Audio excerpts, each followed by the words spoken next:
Krishna hello' মাই dear friend, আপোনালোকৰ আগত অলপ সময় কাৰণে আহিলোঁ। এই নাতিটো স্কুলত থৈ আহি এই গোসাঁই ঘৰ ওচৰতে বহিছোঁ।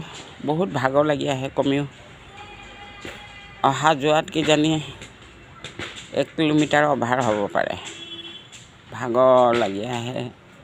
অকণমান এই অলপ পাহাৰৰ আপ নিচিনা আছে ন, উঠিব লাগে যে, সেইকাৰণে বহুত ভাগৰ লাগি আহে। ভাগৰ লাগাৰ কাৰণে অলপ জিৰাইছোঁ, তেতিয়াহে দৰ্জা খুলিম। অলপ ভাগৰ মিটাই পেলাই আপোনালোকৰ আগতো দেখা দিবই লাগিব। সকলোৱে ভালে আছে, ভালে থাকক, ময়ো ভালে আছোঁ, সেইকাৰণে আপোনালোকৰ আগত দেখা দিছোঁ। আমাৰ যোৱাকালি সন্ধ্যা সময়ত, দিনটোতো মই ধানেই মেলিছোঁ, ধূপ ধূনা জ্বলাই কৰি ভিতৰত সোমাইছোঁ। অলপ আধা ঘণ্টামান পিছতেই ধূপ ধাপ কৰি আছে। কি ধূপ ধাপ? তেতিয়া ক'লোঁ, ল'ৰাহঁত কি ধূপ ধাপ? বোলে সাপ ওলাইছে, সাপ ওলাইছে, আপোনালোক বোলে ইফালেদি গৈছে। মই বোলো এতিয়া মই গোসাঁই ঘৰৰ পৰা আহিছোঁ, ক'ত সাপ ওলাইছে?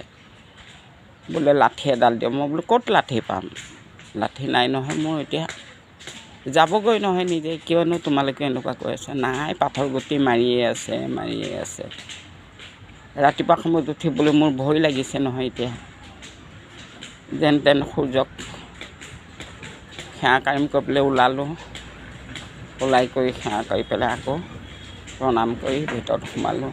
আৰু পিছফালৰ দৰ্জা খুলিবলৈ ভয় লাগিছে, সিফালেও খোলোঁ ভয়কৈ। কাৰণ মই এই বস্তুটো হয়, মই ভোলে বাবাক বহুত মানুহ, মই লিংগও বনাইছোঁ তেওঁক মানুহ কাৰণে। সৰুৰ পৰা যেতিয়া সোমবাৰ দিনা মই উপাস আছিলোঁ, সপ্তাহত 2 বাৰ, সোমবাৰ আৰু বাৰ বৃহস্পতিবাৰ, এই 2টা বাৰেই মই বহুত মানিছিলোঁ মানুহ। তথাপিও মই সাপ দেখিলে মোৰ ইমান ভয় লাগে। আপোনালোকে ভয় পায়নে নাপায় জনাবচোন।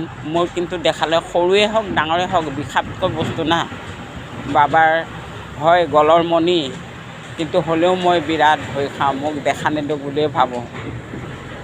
সেয়ে আপোনালোকক জনালোঁ। আৰু সেইকাৰণে কালি ৰাতি অকণমান শোৱা দেৰি হ'ল, উঠোঁতেও দেৰি। নাতিটোক থৈ কৰি আহি টাটা বাই বাই অলপ আৰাম কৰিছে। কৃষ্ণ কৃষ্ণ।